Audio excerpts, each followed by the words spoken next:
So in this video, part 3 of developing a video content marketing strategy, I go through the results of our content program, as well as the lessons that I learned to help make this program a success that you can apply to your program as well. And live from Chinook Lake Campground in Alberta, we're starting right now.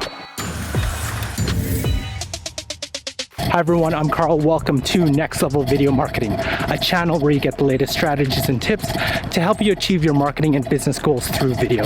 Now remember, if this is your first time on this channel and you want to get the latest strategies to get the greatest impact for your videos, hit the subscription button below, hit the little notification bell so you don't miss anything. So I wanted to do something a little different today, not head to the office and record the same video, but take you with me on vacation as I recharge and relax, but also wanted to share with you while I'm here at Chinook Lake and discuss some of the lessons that I learned from the video content marketing strategy that I was talking about in our previous 2 videos. So before we get into the lessons, I just wanted to show you some of the results that we got from our video content marketing program.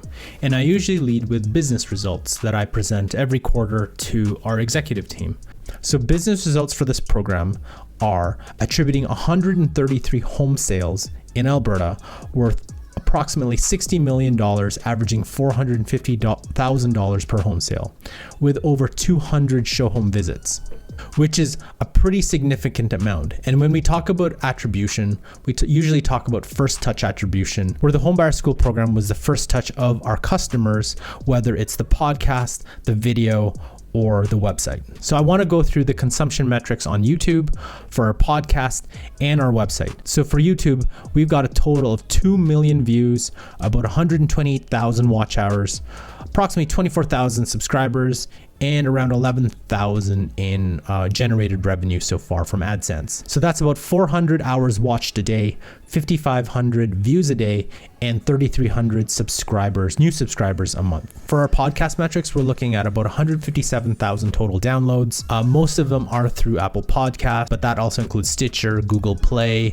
We actually had 7,400 on Spotify, and we had quite a bit for the Amazon News content service, where we actually created a flash briefing. And finally, for the blog metrics, which is mostly transcripts of our videos, pretty impressive. We're getting about 15,000 views per month. And what was really interesting is that about 95% of this was organic. So as you can see here, we actually do a really good job of getting Google search results from our transcripts, that meaning people are actually searching for them and clicking through to the article itself. So the first lesson is patience. It just takes time, whether it's a blog, a podcast, or a video. It takes time to build that audience and for the audience to trust you. This content program took about 1.5 years to actually get results. I see content marketing as a war of attrition. It's not the ones that are best produced, but usually the ones that outlast everybody else. So I totally screwed up lesson number 2, which is manage expectations. It usually takes anywhere between 12 to 18 months at the minimum for these content programs to actually see results. And you want to make sure to manage those expectations from your organization. There may be some people who expect results sooner, and you want to make sure to manage their expectations to give yourself time and the program time to succeed. So the third lesson related to the second one of managing expectations is getting buy-in. Make sure people know what you're doing. Get the company to buy into your program because they can help. Some of our best video ideas actually came from employees that led to amazing results. So live from my tent trailer is lesson 4, which is paid promotions does squat. Facebook ads, YouTube ads, even native ads such as Taboola and Outbrain really didn't do anything. Yeah, sure, gave me a lot of views, but the audience retention was terrible, anywhere between 5 to 10%. Really, there's nothing that can beat good old SEO research and video SEO research. That leads me to lesson number 5, which is do your research before shooting. It just made everything a lot easier. I did a significant amount of research on TubeBuddy, Morning Fame, and on Google before even shooting in batches, so I knew the titles, the topics, and even the thumbnails. And I give a huge credit to Video Ranking Academy, which I'll leave in the description below, because they taught me how to do research properly, so to give my videos a chance to rank and succeed. And if you want to know how I did this research, I'm going to leave the description here and in the description below. So for the 6th lesson, I actually want to show you something. So I just want to show you some of the comments from my 3rd ever video, and just want to point out that yeah, the internet can be harsh, And what was awesome is that in the video itself, I actually said yeah a lot. Route. Yeah.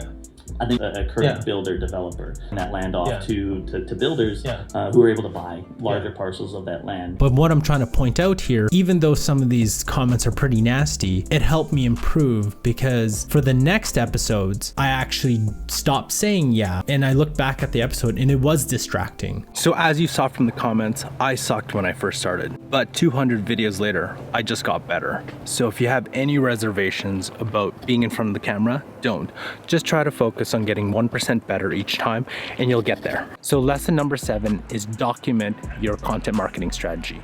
That includes everything from goals, tactics, measurement, budget, and your editorial mission statement. There's so many times people want to include messages or videos into your program that doesn't relate or doesn't meet your editorial mission statement. So make sure you stick with it. A documented strategy is a great reference for you and for anybody else in your organization, especially new employees and anybody else you want to bring into the program.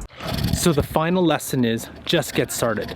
It's good to be prepared, but no amount of preparation can replace experience, especially on video. The only way to find out what works, what doesn't work, and what your audience likes is by going out and doing it. If you want to know more about developing a video content marketing strategy, watch part 1 and part 2 of our series in this playlist here, as well as learn how to rank on both YouTube and Google in this video here. Signing off from Chinook Lake Campground in Alberta, I'll see you next time.